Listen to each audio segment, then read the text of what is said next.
주께서 우리 예배 가운데 함께 계심을 믿습니다. 우리 예배를 받으신 줄 믿습니다.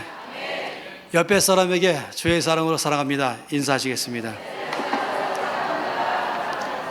기왕이면 앞뒤 사람에게 한 번 더 주의 사랑으로 사랑합니다.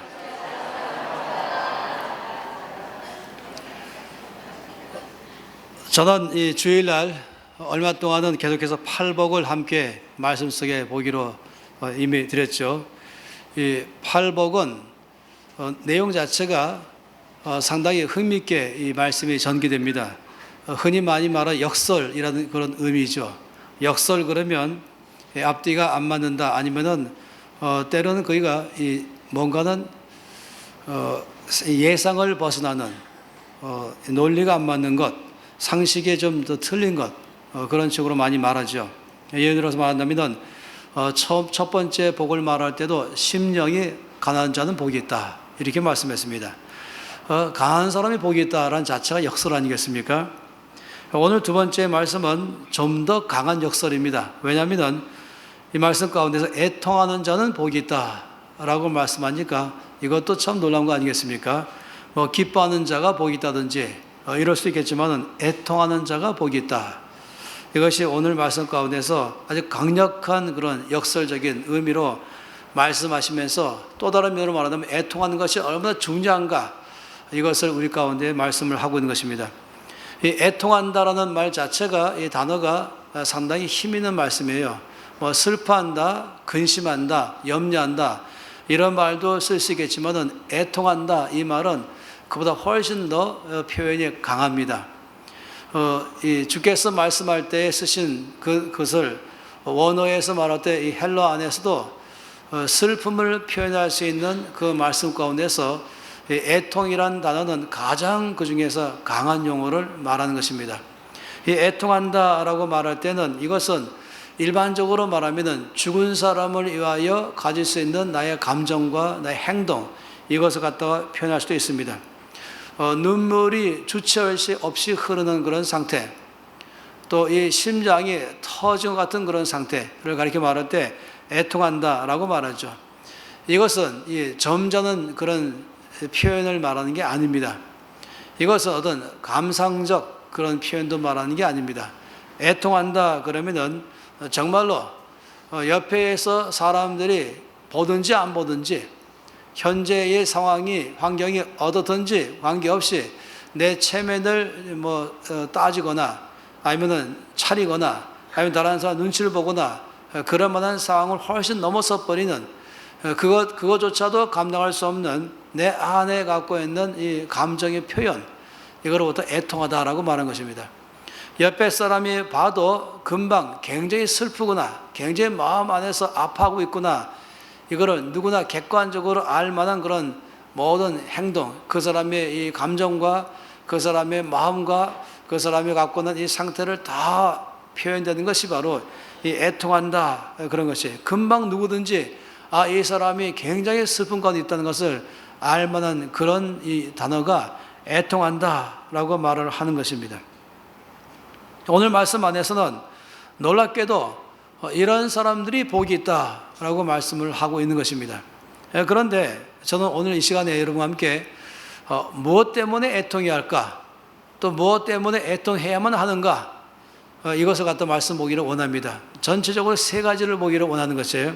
첫 번째, 우리가 무엇 때문에 애통해야 할까라고 말한다면 자기의 죄로 인하여서 가지는 이 행동을 말한 것입니다. 첫째는 자기 자신의 죄 때문에 애통해하는 사람, 성경은 말씀하기를 그런 사람이 복이 있다라고 말씀을 하는 것입니다.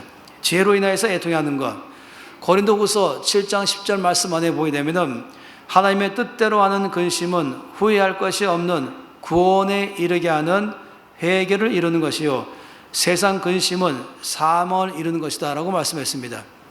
이 두 가지 근심을 말한 것이죠.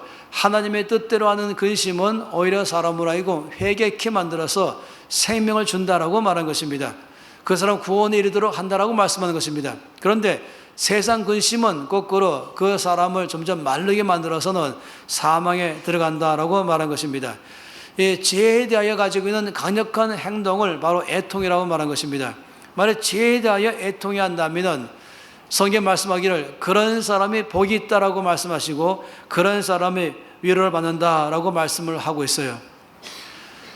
똑같은 거의 비중이 같은 그런 죄를 지은 사람이 두 명 예를 들어 보겠습니다. 이 두 사람은 거의 같은 시기에 죄를 지었습니다. 그런데 그 죄에 대하여 가지고 있는 이 감정과 그 반응하는 것이 달라서 결과가 너무나 달라졌습니다. 한 사람은 가룟 유다입니다. 예수님을 팔아버린 사람이 유명하죠. 가룟 유다의 죄에 대해서 말할 수 있고, 또 한 사람은 베드로입니다. 베드로도 죄를 지었죠. 주께서 베드로에게 말씀하시기를 네가 닭 울기 전에 3번씩이나 나를 부인할 것이라고 말씀했잖아요. 그때 베드로는 아주 강하게 부인했죠. 절대로 그런 일은 없을 것입니다 라고 했었죠. 그렇지만 우리가 아는 것처럼 베드로는 정말로 예수님을 부인했습니다. 그냥 예수님을 모른다 이 정도로 말한 게 아니었어요. 이 말씀 속에 보니까 베드로의 부인은 저주했다 그랬습니다. 예수님을 저주하고 예수님을 욕하고 또 예수를 모른다는 사실을 맹세까지 했다라고 말했습니다. 저주하고 욕하고 맹세했다. 이것을 가지고 절대로 작게 평가할 수가 없는 것입니다. 베드로의 죄가 적다고 말할 수가 없는 것이 가룟 유다의 죄만 큰 것이고 베드로의 죄는 상대적으로 약한 것이 아닌 것입니다. 이 두 사람의 죄는 다 심각한 문제였죠. 그런데 이 두 사람이 그 지은 죄에 대하여 갖고는 반응이 달랐습니다. 가룟 유다는 그 죄를 짓고 나서 갑자기 정신이 버쩍 들었죠. 그리고 자기가 왜 이런 행동을 했을까에 대해서 굉장히 마음속에서 정죄감에 들어갔습니다. 자기를 너무 자책하기 시작했죠. 자기를 크게 책망하면서 그는 이 정죄감 속에 들어갔습니다. 또한 그는 아주 후회가 막급했죠. 크게 후회하기 시작했습니다. 자기의 행동에 대해서 정죄하고 자책하며 후회하면서 눈물을 흘렸죠. 그렇지만은 그는 그 이상 가지 않았습니다. 그렇게 해서 그는 결과적으로는 마지막에는 자살을 하게 될 수밖에 없었던 것이에요. 이 죄에 대하여 후회하는 것, 이것이 필요할지 모르지만 그게 전부가 아닌 것이에요. 내가 왜 이런 죄를 지었지 하면서 후회하고 뉘우친다. 또는 이 죄에 대해 갖고 있는 이 자책감, 자기를 책망하면서 가는 것, 이것이 정말로 올바른 자세라고 말할 수는 없는 것입니다. 베드로는 자기의 죄에 대하여 깨닫는 그 순간에 그 즉시로 바깥으로 나갔죠. 그리고 통곡했다라고 말했습니다. 애통이 하는 것에 대한 표현 아니겠습니까? 사람들이 보든지 말든지 나를 뭐라고 말하는 상관없이 그는 정말로 마음을 깨트리면서 몸을 찢으면서 통곡 속에 들어간 것입니다. 그래서 결국 베드로는 이 말씀처럼 위로를 받는 일이 일어난 것이에요. 죄 사함을 받게 됐죠. 그리고 오히려 더 나아가서는 주님의 제자의 삶을 개혁적으로 살 수 있도록 기회가 주어진 것이에요. 더 나아가서는 그는 오히려 교회 전체를 이끌어갈 만한 그런 힘을 갖는 사람이 됐던 것입니다. 리더의 자리에 그대로 들어간 것이죠. 바로 이것이 애통한다라고 말한 것입니다. 이 베드로의 삶, 자기 자신의 행동에 대해서 단지 후회하거나 자책하거나 아니면 거기에 대해서 안타까운 삶을 갖는 것, 이것만 말하는 게 아닌 것이에요. 애통이란 말은 더 나가서 적극적인 자세를 취하는 걸 말하는 것입니다. 내가 지은 죄에 대하여, 나 이거 제 행동에 대하여서 수동적이 아니라 소극적이 아니라 아주 능동적이고 적극적으로 철저하게 그 죄에 대하여 태도를 취하는 것, 이것이 바로 애통한다라고 말을 할 수 있겠습니다. 이런 얘기가 조금 뭐하지만은 그러나 아주 적나라하기 때문에 예를 들어 말씀해 보고 싶어요. 만약 어떤 사람이 저한테 와서는 목사님, 제가 아주 큰 고민 때문에 그리고 이 잘못된 이 습관 때문에 제가 어려워졌습니다. 제가 이것을 어떻게 해야 될 줄 알지 못해가지고 목사님에게 상담 좀 하려고 합니다. 뭘 상담하는가 봤더니 제 주머니 속에 똥이 있어요. 그런데 제가 이 똥을 좀 싫어해요. 냄새도 싫어하고 보기도 싫은데 제가 이것을 어떻게 해야 될 줄 모르겠어요.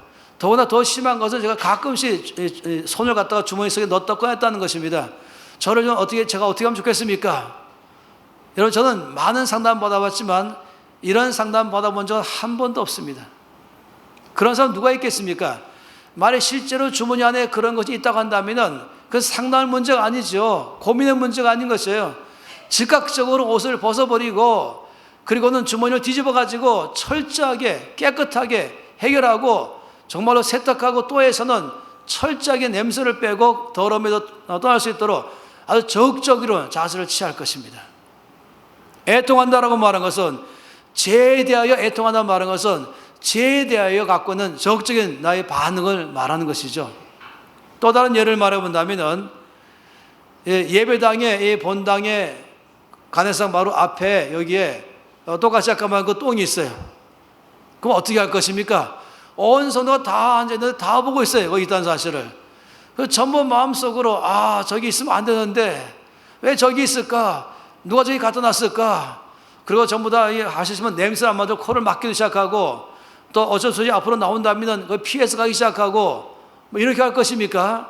아무도 그러지 않죠. 바로 일어나서 나가서 삽을 갖고 오고 빗자루 갖고 와서 완전히 해결하고 물을 붓고 처리해서는 깨끗할 때까지 철저하게 처리하는 것입니다. 죄에 대하여 애통한다는 말은 바로 그런 것을 말하는 것이에요. 애통한다 말할 때 첫째로 무엇을 애통할 것인가? 이 죄에 대하여 애통하는 것을 말하는 것입니다. 내가 지은 죄에 대하여 단지 후회만 하는 것이 아니라 그 죄에 대하여 자책만 하는 것이 아니라 그 죄 때문에 안타까워하는 것이 아니라 이럴 때 애통해 하는 것입니다.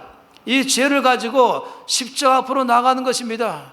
주 앞에 철저하게 내놓으면서 이 십자가에서 보혈의 능력으로 이 죄를 처리해서 나의 모든 죄를 다 용서하셔서 완전히 이 죄가 나로부터 떠날 수 있도록 취하는 것, 이것을 갖다 말할 때에 애통한다라고 말한 것입니다. 우리의 삶 가운데서 무엇을 애통할까라고 말한다면 제일 먼저 내가 지은 죄에 대하여 애통하는 삶을 갖는 게 참 필요한 것입니다. 아까 제가 말씀드린 것처럼 그 내 주머니 안에 더러운 것이 있을 때에 소극적인 자세를 아무도 취하지 않는다면 죄는요 훨씬 더 심각해요. 죄는요 훨씬 더 나의 삶을 어렵게 만들어요.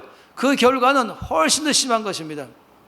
따라서 이것을 가지고 소극적인 자세를 취할 수가 있는 것이 아닙니다. 우리 모든 사람들은 죄를 안 지면 제일 좋지만은, 그러나 놀랍게도 말씀 속에 보니까 요한일서 1장 말씀에서 죄 없다 하면 하나님께 거짓말하고 속이는 자라고 말하는 것이죠. 우리는 갈수록 죄를 지어가는 것을 줄이면서 거룩함으로 나가는 사람인 것입니다. 죄를 안 지키를 바라지만은 참으로 안타깝게도 우리는 죄를 짓는 것입니다. 그러나 더 중요한 것은 죄를 지은 다음에 그 죄에 대한 나의 자세, 나의 태도, 나의 반응인 것입니다. 그럴 때에는 애통해 하는 것입니다. 철저하게 그 죄를 처리할 때까지 주께로 가져가는 자세, 후회하는 것을 넘어서는 자세, 이거를 완전히 미워하기 시작하면서 이 죄를 미워하면서 주 앞에 가서 하는 행동, 이것을 갖다가 우리가 보통 죄에 대하여 애통해 한다라고 말하는 것입니다. 시편 51편 17절 말씀에 보면은 하나님이 구하시는 제사는 상한 심령이라. 하나님이여 상하고 통회하는 마음을 주께서 멸시하지 아니하십니다 라고 말했어요. 이 죄에 대하여 주께서 원하는 마음은 이 상한 심령을 원하는 것이에요. 이 상하고 통회하는 마음을 원하는 것입니다. 여기서 말하는 상한 심령은 마음이 상했다 이런 문제를 말하는 것이 아니고 죄에 대하여 내 마음을 깨트립니다 이것입니다. 내가 지은 죄에 대하여 내 마음을 깨트리며 그리고 주 앞에 나가서 통회 자복하면서 정말 내 마음에서부터 눈물을 흘리면서 주 앞에서 처리하는 자세, 이것을 말한 것입니다. 철저하게 죄를 처리하는 것이 필요하죠. 저는 이 죄에 대하여 갖고는 이 파워, 영향력은 암세포보다 훨씬 더 강력하다라고 말하고 싶어요.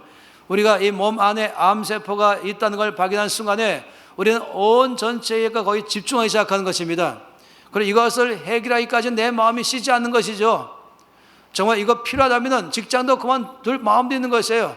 필요하다면 모든 걸 다 중지하고 이것을 처리하기 위해서 전심전력을 다할 것입니다. 그런데 이것보다 훨씬 더 나의 삶에 강하게 영향을 주는 것은 바로 죄인 것입니다. 그렇기 때문에 이 죄에 대해서 왜 거듭해서 죄를 짓는가? 왜 거듭적으로 이 죄를 떠나지 못하는가? 그것은 죄에 대하여 애통하지 않기 때문에 그런 것입니다. 그래서 우리가 첫 번째 이 죄에 대하여 애통해야 한다면, 철저하게 나간다면 주께서 우리 가운데 복이 있다라고 말씀하시고 위로를 주는다라고 말씀하는 것입니다. 시편 34편 18절 말씀에 여호와는 마음이 상한 자에게 가까이 하시고 중심에 통회하는 자를 구원하신다 라고 말씀했어요. 또 시편 38편 18절 말씀에는 내가 넘어지게 되었고 나의 근심이 항상 내 앞에 있사오니 내 죄악을 아뢰고 내 죄를 슬퍼함이니이다. 내가 지금 이 죄 때문에 죄를 지었다 이 말이죠. 내가 죄를 지었고 이 죄 때문에 내 마음에 근심이 떠나지 않습니다. 이 죄를 해결할 때까지 다 철저하게 주 앞에 적극적으로 반응합니다 이 말이겠죠. 이 말씀을 이제 새 번역은 이렇게 말했습니다.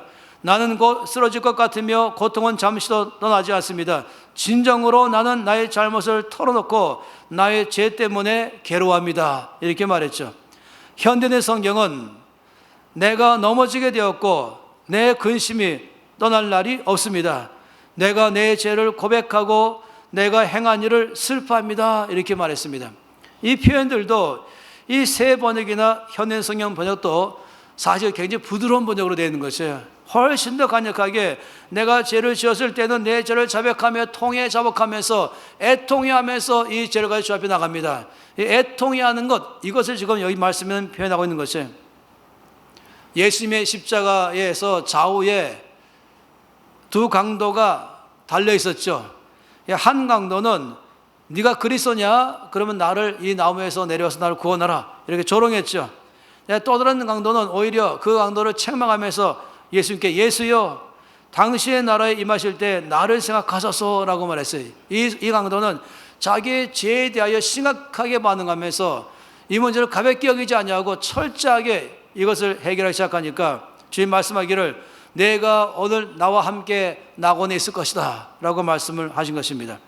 아무리 흉악한 강도랄지라도 아무리 심각한 죄를 지었다 할지라도 이것보다 더 중요한 것은 죄에 대하여 애통해야 한다면 주께서 그런 사람에게 복이 있다라고 말씀하시고 그런 사람이 위로를 받는다라고 말한 것입니다. 죄를 지은 사람이 받는 위로가 뭐겠습니까? 그건 죄 사함을 받는 것입니다. 완전히 죄가 나와 상관없도록 나에게 용서해 주시고 깨끗하게 하시고 더 나가서 나로 하여금 죄를 짓지 않도록 다시금 그것의 거룩함을 보여주시고 이 죄를 미워하는 마음을 가는 만큼이나 죄를 미워하는 것이죠. 죄를 싫어하는 것이 아니라 죄를 미워하는 것이에요. 이건 아주 강력한 태도이죠. 이건 바로 애통함으로 나가는 것입니다. 어거스틴이 이렇게 말했어요. 나는 점점 더 비참해져 갔다. 그러나 그럴수록 주님은 나에게 점점 더 가까이 다가오셨다. 이렇게 말했습니다. 다시 말하면 이 죄에 대하여 가지는 마음의 만큼이나 주님은 나에게 더 가까이 오셔서 나의 죄를 다루셔서 나로 하여금 죄로부터 완전히 자유하도록 하게 하신다 이 말씀인 것입니다. 내가 만일에 나의 죄에 대하여 애통해 한다면 주님은 반드시 나의 죄를 다 용서하시고 나를 깨끗하게 하시고 죄로부터 자유하게 하시고 죄를 이기는 승리하는 삶을 살 수 있도록 능력까지 보여주실 것입니다. 따라서 우리가 정말로 죄에 대한 자세는 애통하는 자세가 필요한 것입니다. 애통하는 자는 복이 있나니 그들이 위로를 받을 것이며 주님의 놀라운 복은 이 죄에 대하여 애통하는 자에게 복이 있다라고 말씀을 하는 것입니다. 우리가 애통해하는 것의 또 다른 면은 바로 나 연약함 때문에 애통해하는 것입니다. 자기 자신의 부족함 이걸 가지고 나는 왜 이럴까 하면서 계속적으로 이러지 말아야겠는데 왜 이런 일이 나올까? 나는 좀 화를 내지 말아야 될 텐데 왜 나는 자꾸 화를 낼까? 나는 미워하지 말아야 될 텐데 왜 자꾸 나는 미움이 나올까? 나는 교만하지 말아야 될 텐데 왜 나 자꾸 교만할까? 이런 차원으로 가는 게 애통이 아닌 것이죠. 내 안에 일어나는 이 분노, 화를 내는 것, 내 안에 일어나는 시기가 일어나는 것, 내가 말할 때마다 자꾸만 다른 사람 약점만 보면서 비판적으로 말하고 부정적으로 말하는 입의 습관을 갖고 있는 것, 아니면 내 안에서 교만한 마음이 있는 것, 이럴 때에도 가장 좋은 여기에 자세는 애통이 하는 것입니다. 어떤 사람은요, 이렇게 말해요. 내가 왜 괜히 화내냐? 화내게 맞으니까 화내지. 또 어떤 사람 더 심하게 나는 원래 이런 사람이야. 이렇게 말하는 것이에요. 그렇기 때문에 그 삶에서 벗어나지 못하는 거예요. 평생을 그 가운데 사는 것이죠. 교만한 사람, 늘 말할 때마다 비판적이고 부정적인 사람, 또 화를, 혈기를 자주 내는 사람, 그렇지만 거기에 대한 자세가 그냥 단지 안타까워만 하긴 하고, 아니면 자기 합리화하거나 더 심하게 나는 원래 이런 사람이니까 하거나 이런다면 평생을 그 안에 붙잡혀 살 것입니다. 그리고는 평생 이것에 매여가지고 크게 쓰임받지 못할 거예요. 영적으로 자라지 못하는 것입니다. 이런 사람은 어디에 가든지 그 가운데서 영향력을 발휘하지 못하면서 자기 한계 속에서 뱅뱅뱅 돌며 살게 될 것입니다. 그러나 우리 그렇게 할 수 없는 것이에요. 우리는 정말로 영향을 주며 변화를 주면서 주님의 사랑으로 세상에 하나님의 사랑을 드러내길 바라는 것입니다. 그러려면 이런 나의 안에 연약한 점, 내 속에 자주 일어나는 이 문제들을 가지고 우리는 철저하게 다루기 시작할 줄 알아야 되는 것이에요. 이거 가지고 한마디로 말하면 애통이 하는 법을, 이걸 애통이 하는 것입니다. 야곱은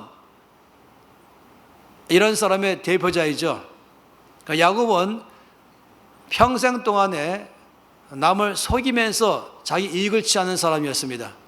그는 자기 인간적인 방법과 인간의 능력과 인간의 지혜와 힘으로 평생을 살아간 사람이었습니다. 그 야곱이라는 이름 자체가 발꿈치를 잡았다 이것 아니겠습니까? 그건 날 때부터 자기보다 먼저 나가고 있는 다른 쌍둥이 형 에서의 발을 잡으면서 못 나가게 막으면서 내가 나가려고 했던 것이죠. 그는 모든 면에 경쟁하고 그 다음에 시기하고 비교 속에 살았고 어떤 수단 방법 가려서라도 자기가 원하는 것을 취하려는 그런 사람이었습니다. 그러면서 어느 정도로 성공적인 삶을 살았지요. 그는 이제 드디어 고향 땅으로 갈 때가 되었습니다. 고향으로 가면서 그는 갈수록 마음속이 무거워졌습니다. 그리고 두려워졌죠. 왜냐하면 자기의 쌍둥이 형 에서 때문입니다. 에서는 굉장히 남성적이죠. 에서는 용사입니다. 활달하고 그는 사냥꾼이죠. 그런데 거기에 비해서 이 야곱은 여성적인 것이에요. 그 야곱은 자기의 행한 행동 때문에 형 에서가 얼마나 복수심에 불탈 것인지 생각하니까 두려운 것입니다. 결국 그는 고향에 다 와가다가 어느 한 지점에 머물렀습니다. 거기 바로 이 작은 강이 흐르는 곳이었죠. 흔히 많이 말하는 야복강이었습니다. 나루토에서 그는 자기 온 이 재산을 가축들을 먼저 다 보내고 맨 마지막으로 자기 가족들도 강 건너게 하고 그는 거기에 홀로 남았습니다. 밤새도록 그는 거기서 하나님과 씨름했습니다. 새벽까지 야곱은 하나님을 붙들고 놓지 않았습니다. 하나님께서 새벽 되니까 나를 그만 놔두라 라고 말했죠.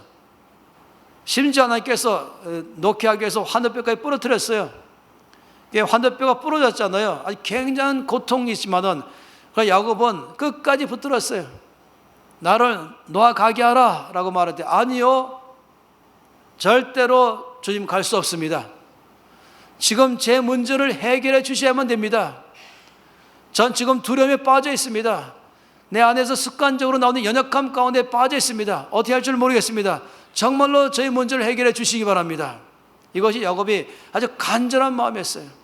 흔히 많이 말한 것처럼 아주 간절한 기도하는 사람을 말하기를 나무 뿌리를 뽑는다 이렇게 말하잖아요. 나무 뿌리가 뽑힐 때까지 자꾸서 흔든다 이렇게 말한 거 아니겠습니까? 야곱이 바로 그런 시간이었죠. 주님께서 야곱에게 내 이름이 무엇이냐 물어봤어요. 야곱입니다. 주님 몰라서가 아니라 직접 다시 한번 듣고 싶은 거예요. 야곱입니다. 이것은 평생 남을 속이면서 내 능력으로 살아왔습니다. 내 힘으로 살아왔습니다. 하나님 말씀하기를 이제부터는 더 이상 야곱이라 말하지 말고 이스라엘이라 하라 했지요. 이스라엘은 그 뜻이 하나님과 싸워서 이겼다 하는 이름인 것입니다. 말이 안 되지요. 누가 하나님을 이길 수 있습니까? 이 전능자 하나님, 창조주는 아무도 이길 수 없습니다. 그런데 하나님께서 야곱에게 말씀하시기를 너는 이스라엘이라. 하나님 편에서 보면 내가 너에게 졌다 이 말입니다. 하나님은 어떤 사람을 지십니까?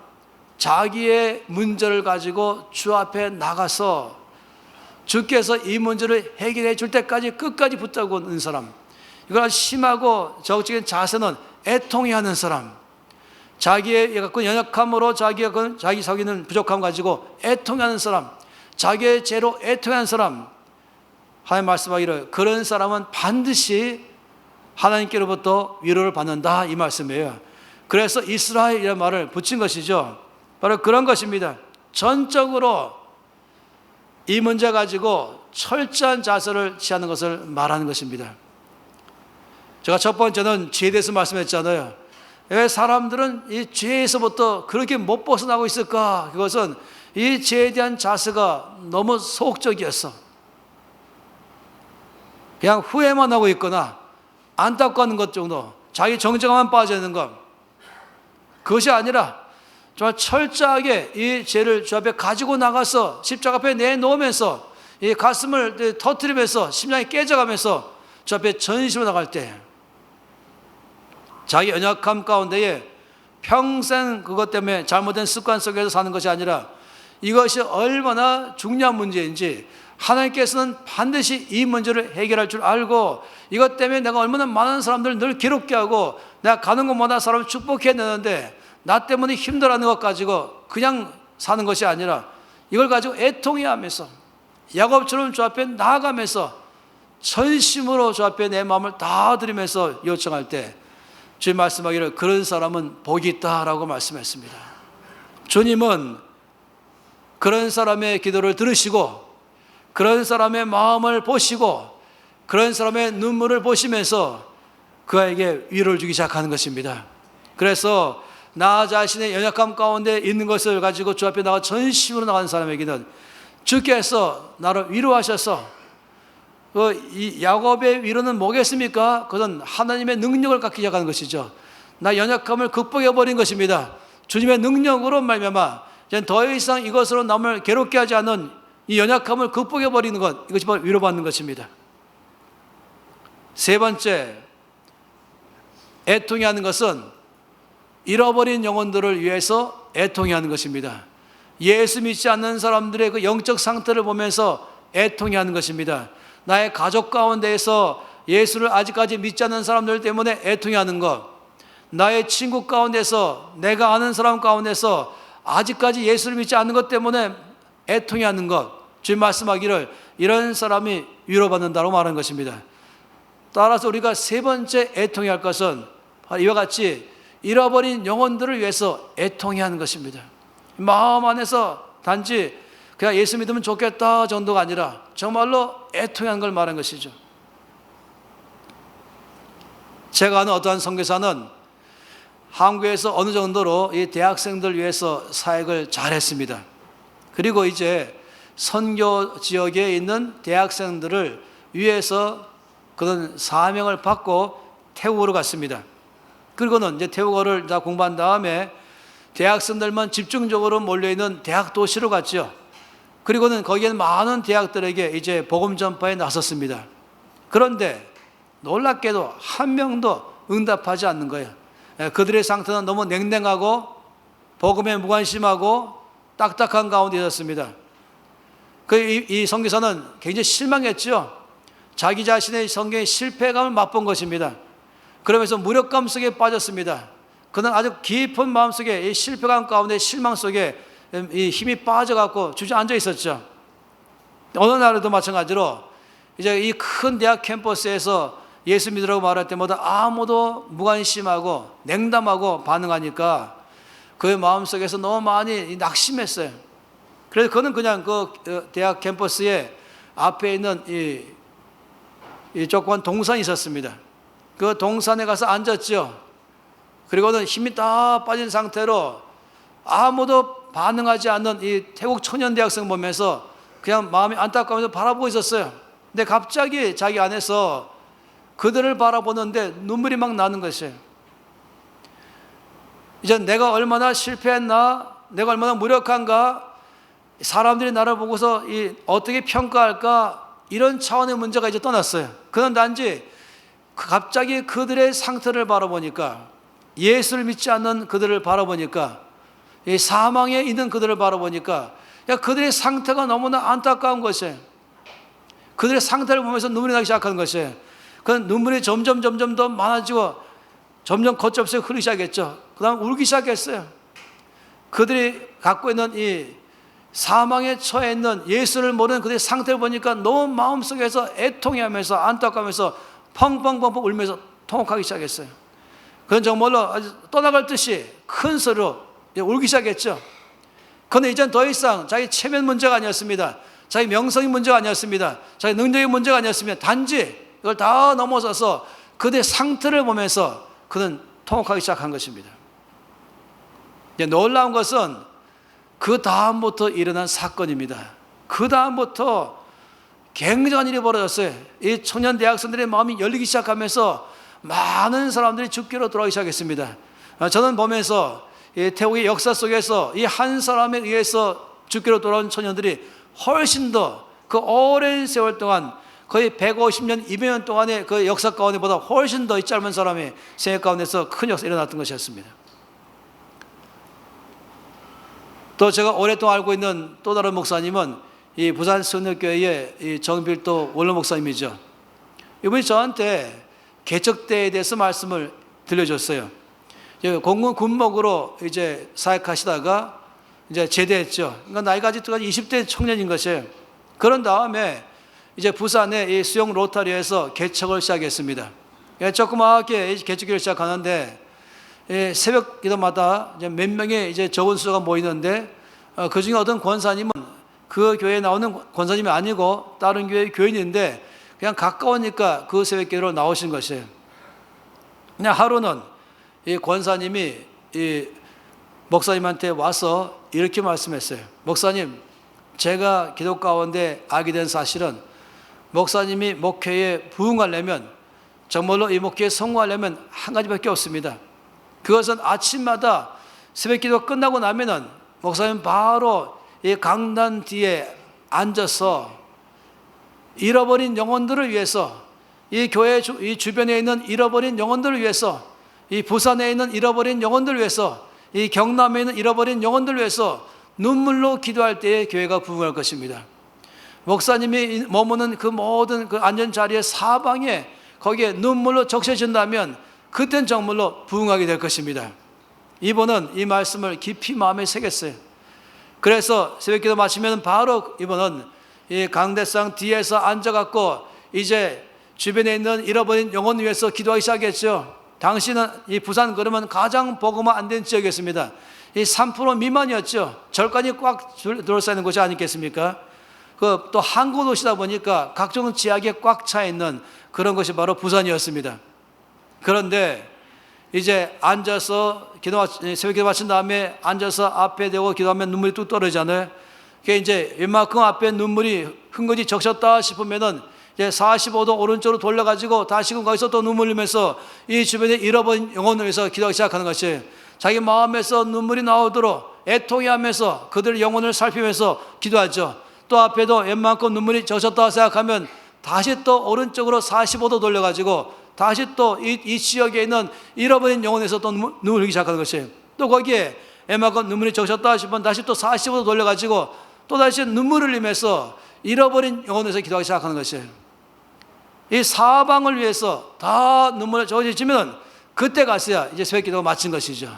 이렇게 시작했다는 것이에요. 이것이 바로 주께서 역사하는 것이죠. 잃어버린 영혼을 위해서 기도할 때에, 애통해 할 때에 복이 있다 말씀하시면서 위로받겠다고 말씀했는데, 여러분, 잃어버린 영혼 위해서 애통한 사람이 받는 복이 뭐겠습니까? 위로가 뭐겠습니까?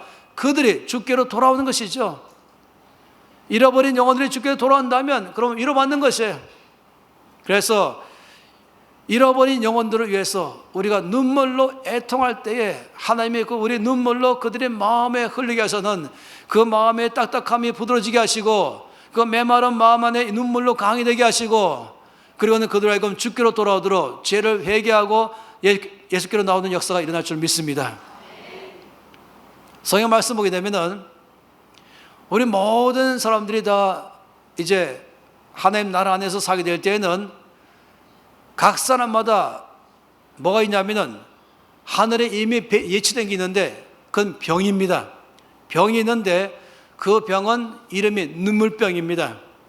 이 땅의 모든 믿는 사람들이 나중에 죽게 갔을 때 거기에는 다 나를 위해서 눈물병이 있어요.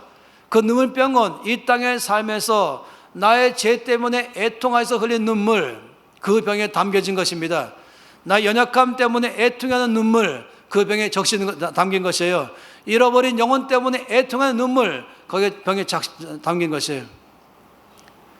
여러분이 그날에 가서 주 앞에 가 있을 때에 나의 눈물병을 주님 주실 때에 그 눈물병 사이즈를 우리가 어떻게 예상하십니까?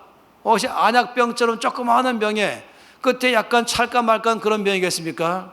아니면 드럼통 몇 개쯤 갖다 놓을 것입니까? 참으로 주께서는 우리의 눈물을 귀하게 여기십니다.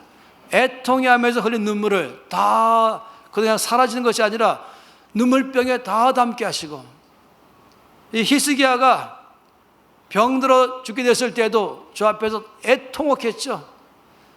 주께서 이사야를 보내 말씀하시기를 내가 너의 눈물을 보았다, 내가 너의 기도를 들었다 하신 것입니다. 하나님은 우리의 눈물을 보시는 분이세요. 하나님은 우리의 기도를 들으시는 분이세요. 그래서 애통이 하는 것, 애통은 눈물과 기도가 함께 나오는 것이죠. 나 자신의 죄로 인해서 애통이 할 때 주께서 나의 모든 죄를 용서하시는 위로를 주실 것입니다. 그 더 나가서 이 죄를 이길 수 있는 더 거룩함에 더 성장하는 상태 가운데 우리를 이끌어가는 위로를 주실 것입니다. 이 죄를 지을 때는 참으로 많은 면에 영향을 주게 되죠. 죄를 지으면은 일단 입이 다물어지는 것이에요. 노래가 안 나오는 것이죠. 입으로 말하는 이 가사는 나올지 모르겠어요. 그러나 이 심장에 나오는 노래, 하나님께 드리는 노래가 아닌 그냥 노래, 그런 노래는 아니죠. 이 죄를 지으면은 심장에서 노래가 안 나오는 것이에요. 벙어리 되어버린 것이에요. 죄를 지으면은 소경되어 버린 것입니다. 말씀을 아무리 봐도 이 말씀 속에서 역사하시는 하나님의 생명 역사를 볼 수가 없는 것입니다. 그냥 문자만 보는 것이죠. 죄를 지으면 기머리 되어버린 것이에요. 주의 음성이 들리지 않는 것이에요. 말씀이 심장 안으로 안 나오는 것이죠. 죄를 떠나면은 애통해 하면서 죄사함 받게 되면, 위로받게 되면은 눈이 떠지고 입이 열리고 귀가 열리면서 날마다 은혜가 충만해지는 것입니다. 그래서 죄에 대하여 애통하는 자는 복이 나니 저희가 죄사함에 위로받을 것이요 기쁨과 즐거움이 회복될 것이요 하나님과 새로운 차원의 더 친밀감 있는 삶을 살게 될 것이요 정말 거룩함의 아름다움의 삶으로 살게 될 것입니다. 놀랍게도요, 이 애통이 하는 것은 즐거움으로 갈 수 있는 고속도로 같은 것입니다. 죄에 대하여 애통이 하면은 죄 사함을 받는 즐거움, 하나님과의 친밀감을 회복하는 즐거움, 더 거룩함으로 나아가는 즐거움의 고속도로에 우리가 들어간 것입니다. 나 자신의 연약함 때문에 애통이 하면은 주께서 나에게 위로 주셔서 힘 주시고 예수를 닮아가게 하시고 어디 가든지 다른 사람들에게 영향 주는 삶을 살게 할 그 위로를 받게 할 것입니다. 우리가 잃어버린 영혼을 위해서, 나의 가족을 위해서 나의 눈물로 주 앞에 나가면서 내 이 애통의 기도로 나간다면 주께서 반드시 내 기도를 들으시고 내 눈물을 보시면서 그들을 주께로 이끌 줄로 믿습니다. 우리가 기도할 때마다 잃어버린 영혼들이 주께로 돌아올 줄 믿습니다. 정말 우리는 1년 내내 어떻게 본다면 애통하는 삶을 살 필요가 있는 것이에요. 그냥 나 자신에 대해서 애통하는 것이 아니라 그냥 나 자신이 뭘 원하는 바를 얻지 못해서가 아니라 정말로 중요한 것은 죄 때문에 애통해야 하며 나 자신의 연약함 때문에 애통해야 하며 더군다나 잃어버린 영혼에서 애통해야 한다면 주께서 그런 사람에게 늘 위로의 삶을 살게 할 줄로 믿습니다. 그래서 주께서 우리 가운데 많은 영혼들이 여러분의 기도로 돌아오고 가정이 주께로 돌아오고 사람들이 돌아오고 주께서 큰 영광 받을 줄 믿습니다. 다 함께 기도하시겠습니다. 주 앞에 전심으로 기도하십시다. 이 시간 손 높이 드십시다. 그리고 먼저는 내 안에 눈물이 회복되게 해주시옵소서. 혹시 눈물 흘린 적이 언제입니까? 혹시 죄 때문에 여러분 너무 소극적이었습니까? 아버지 내 안에 자, 결정합니다. 이 죄에 대하여 애통하는 삶을 살겠습니다. 나 연약함 가지고 그냥 안타까운 거 아니라 이거 애통하며 점이 나가겠습니다. 내 주변에 잃어버린 영혼에 대해서 애통하는 삶을 살기로 결정합니다. 주여 다시금 내 눈에서 눈물이 흐르게 하시고 내 심장이 깨어져 나가게 하시고 전심으로 애통한 자의 삶을 삶으로 아버지 위로받는 삶이 되게 하여 주시옵소서. 통성으로 기도하시겠습니다. 아버지여, 참으로 주 앞에 이 시간에 기도하며 나가는 것은 애통하는 자의 복을 받기를 원합니다. 주여, 참으로 구하는 것은 죄에 대하여 애통하는 자의 삶을 살기를 원합니다. 적극적으로 자세를 취하며 주 앞에 나가기 시작하며 눈에서 눈물이 나오기 시작하며 심장이 깨지기 시작하며 죄를 미워하기 시작하며 하나님 아버지 전심으로 주를 바라보는 삶이 다시금 회복되기를 간절히 원합니다. 아버지 하나님, 연약함 때문에 주 앞에 나가기 시작하며 십자가를 붙들기 시작하며 주여 내 안에 은혜를 베풀어 주시옵소서. 아버지 내 속에 복을 주시옵소서. 나의 연약함을 해결해 주시옵소서. 마음을 깨뜨리며 나가는 삶이 애통한 자의 삶이 되게 주시옵소서. 잃어버린 영혼들을 위해서 기도하기 시작하며 저 내 주변에 잃어버린 영혼이 있어 아직까지 예수를 믿지 않은 모든 사람에 대하여 주여 내 심장이 애통의 심장이 되게 해주시옵소서. 냉랭한 내 마음을 깨뜨려주시고 내 마른 눈물에 다시 눈물을 흘리게 하시며 아버지 내 심장에서 깨어져 나가며 주 앞에 나가기 시작하며 애통하는 삶을 삶으로 복을 받게 하시며 위로받는 자의 삶이 되게 하여 주셔서 아버지 영광과 찬양을 받아 주시옵소서. 주님까지 나가기 원합니다. 할렐루야. 주를 찬양합니다. 영광과 찬양을 받아 주시옵소서. 하나님 아버지, 애통하는 자는 복이 있나니 저희가 위로를 받을 것이라 말씀했습니다. 다시금 우리의 눈에서 눈물이 흐르게 해주시옵소서. 우리의 심장이 깨어져 가게 해주시옵소서. 죄에 대하여 적극적인 자세를 취하기를 간절히 원합니다. 죄에 대하여 능동적인 자세를 취하기로 결정합니다. 아버지, 온 성도들이 죄에 대하여 십자가 앞에 나가면서 애통할 때에 죄 사함의 위로를 받게 하시며 거룩함의 삶으로 더 승리한 삶을 살게 위로 역사하여 주시옵소서. 아버지, 잃어버린 영혼을 향해서 애통해하면서 눈물로 점이 나갈 때에 주여 이 기도를 들으시며 눈물 보셔서 아버지 많은 잃어버린 영혼들이 죽기로 돌아온 일들이 일어나게 주시옵소서. 가족이 은혜 받게 주시옵소서. 가족 가운데 주 앞에서 구원받게 주시옵소서. 이 친구 가운데서 구원받게 주시옵소서. 아버지, 우리의 눈에 눈물이 흐르게 하시며 우리의 심장이 깨지게 하셔서 애통하는 자의 삶의 축복을 누리게 하여 주시옵소서. 우리 주 예수 그리스도 이름으로 기도합니다. 아멘.